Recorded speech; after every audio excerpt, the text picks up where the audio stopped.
पिछली वीडियो में हमने बात करी थी नाम और उसके हमारे जीवन पर पड़ने वाले प्रभाव के बारे में। तो हमने जाना था कि हर नाम की एक वाइब्रेशन होती है, एक फ्रिक्वेंसी होती है, एक इमेज होती है, और जब भी वो नाम हम पुकारते हैं तो वो इमेज, वो वाइब्रेशन सबकॉन्शियसली हमारे दिमाग में एक्टिवेट हो जाती है। तो कुछ लोगों ने मुझसे पूछा है कि नाम का ऐसा एक ऐसा इम्पैक्ट पड़ता है और नाम इतना प्रभावशाली क्यों है। तो एक छोटा सा एग्जाम्पल लेके समझते हैं। लोग अपना नाम राम रखेंगे, लक्ष्मण रखेंगे, लेकिन कोई भी अपना नाम रावण रखना पसंद नहीं करेगा। Why? Reason is very clear. दूसरा एग्जाम्पल लेते हैं कि लोग अपना नाम भीम, युधिष्ठिर, नकुल, अर्जुन, सहदेव रखेंगे, लेकिन कोई भी लेडी अपना नाम द्रौपदी रखना पसंद नहीं करेगी। क्यों? क्योंकि द्रौपदी के साथ में बहुपति वाली इमेज जुड़ी हुई है। या कोई भी लेडी मंदोदरी अपना नाम रखना पसंद नहीं करेगी। हालांकि मंदोदरी बहुत धर्मपरायण और प्रभु भक्ति में लीन रहने वाली महिला थी, लेकिन चूंकि वो रावण की पत्नी थी इसलिए कोई भी लेडी अपना नाम मंदोदरी नहीं रखेगी। तो आई होप आपको क्लियर हो रहा है कि नाम का क्या प्रभाव हमारे जीवन पर पड़ता है। एक छोटा सा एग्जांपल और लेते हैं। कुछ लोग मोटे होते हैं और लोग उनको चढ़ाते भी हैं, मजाक में भी चढ़ाते हैं। कोई इनको मोटा बोलता है, शायद वो इतना बुरा ना माने। कोई इनको गोलू बोल देगा तो भी शायद उतना बुरा नहीं मानेंगे। लेकिन अगर कोई इनको आलू बोलता है तो वो बहुत बुरा मान जाएंगे। क्यों? क्योंकि आलू की वाइब्रेशन क्या है? बेडौल, बेढंगा, बेमतलब का। तो ये आलू की वाइब्रेशंस है। तो इस तरह से नाम की वाइब्रेशंस होती हैं। उसी तरह कोई महिला है, थोड़ी सी हेल्दी है, उसको आप मोटी कह देंगे प्यार से, शायद बुरा नहीं मानेगी। लेकिन अगर आप उसको भैंस कह देंगे तो वो बहुत बुरा मान जाएगी। क्यों? क्योंकि भैंस की वाइब्रेशंस हैं डम, थिक स्किन्ड। हमारे यहाँ कहते भी है ना कि काला अक्षर भैंस बराबर। तो ये नाम की वाइब्रेशन है। आपको विश्वास नहीं होता, आप मेरी बात नहीं मानते, आप खुद एक्सपेरिमेंट करके देखिए। आप किसी को पप्पू कह के देखिए और देखिए क्या रिएक्शन आता है। वो आपको पसंद करता है या कुछ और रिएक्शन देता है। वैसे भैंस पे मेरे को एक किस्सा याद आ गया। एक श्रीमान जी और श्रीमती जी थे। श्रीमती जी थोड़ी सी हेल्दी वेट की थी, तो श्रीमान जी उनको भैंस कह के चढ़ा देते। शुरू में तो कुछ दिन श्रीमती जी ने सहा, लेकिन जब बात बर्दाश्त के बाहर हो गई तो श्रीमती जी ने कोर्ट में केस दायर कर दिया। और कोर्ट में सुनवाई ये हुई कि साहब मेरे श्रीमान जी मेरे को भैंस कह के चढ़ाते हैं। पूरी सुनवाई के बाद में जज साहब ने निर्णय दिया, श्रीमान जी को आदेश दिया कि आगे से आप अपनी श्रीमती जी को भैंस नहीं कहेंगे। श्रीमान जी ने कहा जी हुजूर, जो आपका आदेश, लेकिन मैं भैंस को तो श्रीमती जी कह सकता हूँ। जज ने कहा आप भैंस को कुछ भी कहिए, लेकिन श्रीमती जी को भैंस नहीं कहेंगे। बोला जी हुजूर। उसने बात मान ली, केस खत्म हो गया।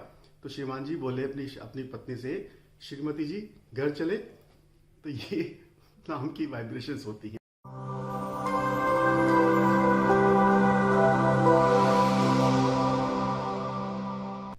हाय फ्रेंड्स, मैं राजीव, आपका पर्सनल कंसल्टेंट, और मैं आपकी हेल्प करता हूँ आपकी पर्सनल लाइफ चैलेंजेस को सॉल्व करने में using the scientific principles of numerology and graphology. और मैं आपकी हेल्प करता हूँ आपकी पर्सनैलिटी डेवलपमेंट में, आपके करियर, जॉब, फाइनेंस में प्रोग्रेस के लिए, आपके रिलेशनशिप्स और हेल्थ को इम्प्रूव करने के लिए। चलिए आज हम बात करेंगे कि हमारा नाम कैसा होना चाहिए और नाम किस तरह से हमें रखना चाहिए। तो सबसे पहले शुरू से शुरू करते हैं। किसी भी परिवार में कोई नया बच्चा आता है तो घर में बहुत खुशी होती है। माँ बाप, दादा दादी, घर के बड़े बहुत चाव से और बहुत ही शौक से उस बच्चे का नाम रखते हैं। तो एक अक्सर देखा जाता है कि एक मेन नाम होता है जो उसका ऑफिशियल नेम या करेक्ट नेम होता है, और कुछ लोग निक नेम भी रखते हैं या प्यार का नाम भी रखते हैं, जैसे चिंटू, बबलू, टिंकू इत्यादि इत्यादि। यहाँ पर एक बात देखने वाली ये है कि बच्चा बड़ा हो जाता है, उसकी शादी हो जाती है, वो और भी बड़ा हो जाता है, लेकिन घर के बड़े बुजुर्ग उसको उसी नाम से पुकारते रहते हैं। मैंने बहुत लोगों को देखा है कि बच्चा बड़ा हो गया, मतलब बच्चा तो नहीं रहा, एडल्ट हो गया है, लेकिन फिर भी उसके घर के बड़े उसको बिट्टू नाम से पुकार रहे हैं या लड्डू नाम से पुकार रहे हैं या जो भी उसके घर का नाम रहा था। तो एक बात आपको जरूर ध्यान देने वाली है कि घर का नाम भी आप ऐसा रखें जिसकी वाइब्रेशन पॉजिटिव हो, जिस नाम का मतलब थोड़ा पॉजिटिव हो। आज से 30-40 साल पहले हम देखते थे कि लोग अपने बच्चों का नाम देवी देवताओं के नाम पे रखते थे या वॉर हीरोज के नाम पे रखते थे, या जो हमारे माइथोलॉजिकल हीरोज हैं उनके नाम पे रखते थे। लेकिन आज आधुनिकता के दौर में, एक अलग हटने के दौर में, यूनिकनेस में लोग अपने बच्चों का नाम ऐसे रखने लगे हैं जो कई बार उच्चारण में भी बड़ा अटपटा लगता है, बड़ा उसको प्रोनाउंस करने में भी बड़ी मुश्किल होती है, और उसका मतलब तो शायद उनको भी नहीं पता होता है। दूसरी बात आपको ये ध्यान में रखनी है कि जो भी घर का नाम आपने रखा है 14 साल के बाद में बच्चे को उस नाम से नहीं पुकारना चाहिए कभी भी। बहुत ही मैं साइंटिफिक रीज़न देता हूँ उसका। बच्चा जब छोटा होता है 7 साल तक का होता है तो वो माँ के साथ में अटैच ज़्यादा रहता है, और जब माँ के साथ में अटैच रहता है तो उसमें फेमिनिन क्वालिटीज़ डेवलप होती हैं, इमोशंस हैं, इंट्यूशन है, लव है, ये सारी जो फेमिनिन क्वालिटीज़ हैं वो उसमें डेवलप होती हैं।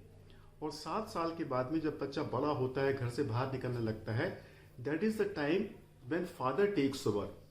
फादर या मेल उसको बाहर लेके जाता है, उसके साथ में खेलता है, क्रिकेट खेलता है, बैडमिंटन खेलता है, उसको गिराता है, कभी खुद हारता है, कभी उसको जीतता है। तो अब फादर क्या कर रहा है, बच्चे में male qualities, masculine qualities develop कर रहा है।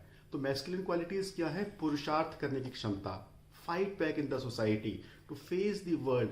तो father is preparing his child, may be male और फीमेल, सन और daughter, to face the world, to face the challenges. तो ये क्वालिटीज हैं जो बच्चे में डेवलप होती हैं। तो इसलिए 14 साल तक ये प्रोसेस चलता है जहाँ पे सबकॉन्शियस माइंड प्रोग्राम होता है, और इसीलिए 14 साल के बाद में कभी भी बच्चे को उसके निक नेम से नहीं पुकारना चाहिए। मैं आपको एक छोटा सा एग्जांपल देता हूँ। अभी करीब 6-7 महीने पहले मेरे पास में एक केस आया। मेरे एक परिचित हैं, बहुत बड़ी कंपनी से एज जनरल मैनेजर वो रिटायर हुए, और उन्होंने मुझसे कॉन्टैक्ट किया कि उनका बड़ा बेटा, he was not doing very well in his career, उसकी मैरिड लाइफ भी बहुत अच्छी नहीं चल रही थी। तो he asked me to give a numerological and graphological consultation with him. तो जब मैंने उनका चार्ट स्टडी किया तो मैंने यही पाया कि उसका नेम, उसके डेट ऑफ बर्थ नंबर्स तो बहुत अच्छी हैं, बट उसकी हैंड राइटिंग में वो ट्रेड्स मेरे को नजर आए कि फेमिनिन इम्पैक्ट ज़्यादा है, मैस्कुलिन इम्पैक्ट कम है। क्यों? क्योंकि मेरे ये परिचित जनरल मैनेजर थे, बहुत बड़ी कंपनी में थे, काफ़ी हाई रिस्पॉन्सिबिलिटी थी, घर से काफ़ी बाहर रहे, तो बच्चों पे उतना ज़्यादा ध्यान नहीं दे पाए। Children grew up with more of feminine influence. तो जो उनमें एक पुरुषार्थ करने की भावना थी, capability to fight back, capability to perform, capability to stand on his own feet, वो उनकी हैंड राइटिंग में काफ़ी रिफ्लेक्ट हो रहा था। हालांकि उनके नंबर्स मैस्कुलाइन थे। अब नंबर्स मैस्कुलाइन का क्या मतलब है कि उनकी डेट ऑफ बर्थ के जो प्लैनेट्स थे वो मैस्कुलाइन प्लैनेट्स थे। जैसे 1 है रिप्रेजेंट्स सन, 3 है रिप्रेजेंट्स जुपिटर, 9 रिप्रेजेंट्स मार्स।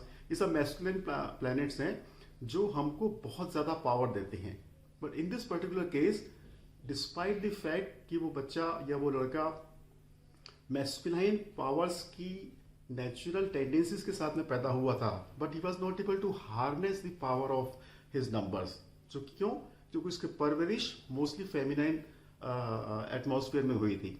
तो ये बात मैंने उनकी हैंड राइटिंग में देखी, और फिर मैंने उनको graphotherapy the, numerological remedies the, and now he is performing quite well. Interesting case क्या है कि बड़े भाई की प्रोग्रेस देखी, उसमें कुछ चेंजेस देखे, छोटे भाई ने भी मुझसे कांटेक्ट किया, because he was also not doing that much good in his career. और मैंने क्या पाया इंटरेस्टिंगली कि छोटे भाई की hand writing was almost similar to the elder brother. उसकी हैंड राइटिंग में भी वही ट्रेड्स थे, नंबर्स उसके भी अच्छे थे। तो this is how the name vibrations और the number vibrations affect our life. So this is the first thing that everybody has to remember कि अगर आप निक नेम रख भी रहे हैं तो पहले तो कोई अच्छा नाम रखिए जिसका कोई मतलब है। दूसरा, 14 साल के बाद में कभी भी बच्चे को उसके निक नेम से मत पुकारिए, हमेशा उसके रियल नेम से पुकारिए। उम्मीद है फ्रेंड्स ये जानकारी आपको अच्छी लगी होगी, रोचक लगी होगी। अपनी पिछली वीडियो का लिंक मैं नीचे सब्सक्रिप्शन में दे रहा हूँ, और उसको ज़रूर देखिए, क्योंकि नेम सीरीज़ के बारे में हम आगे और भी बात करने वाले हैं। अगली वीडियो में मैं आपसे बात करूँगा कि अब बच्चे का नाम रखना कैसे चाहिए, और चूंकि हम सब लोग एडल्ट्स हैं, हमारे नाम ऑलरेडी रखे जा चुके हैं, तो अपने नेम का करेक्शन हमें कैसे करना चाहिए। लेकिन तब तक चैनल को सब्सक्राइब करना और लाइक करना मत भूलिए, और कमेंट्स में ज़रूर बताइए कि आपको ये जानकारी कैसी लग रही है। कुछ सवाल आपके मन में हैं नेम से रिलेटेड तो आप ज़रूर पूछिए, मैं अगली वीडियो में डेफिनेटली उनका जवाब दूंगा। वैसे मैं आपको एक बोनस देना चाहता हूँ। इस वीडियो के रिलीज़ होने के 5 दिन के अंदर जो भी इस चैनल्स को सब्सक्राइब करेंगे वो अपना स्क्रीनशॉट सब्सक्राइब करने के बाद में मेरे को भेजिए। मेरा mobile number, WhatsApp number subscription में नीचे दिया हुआ है, और मैं फ्री ऑफ कॉस्ट आपका नेम करेक्शन करके दूंगा। This is my promise. So see you next time.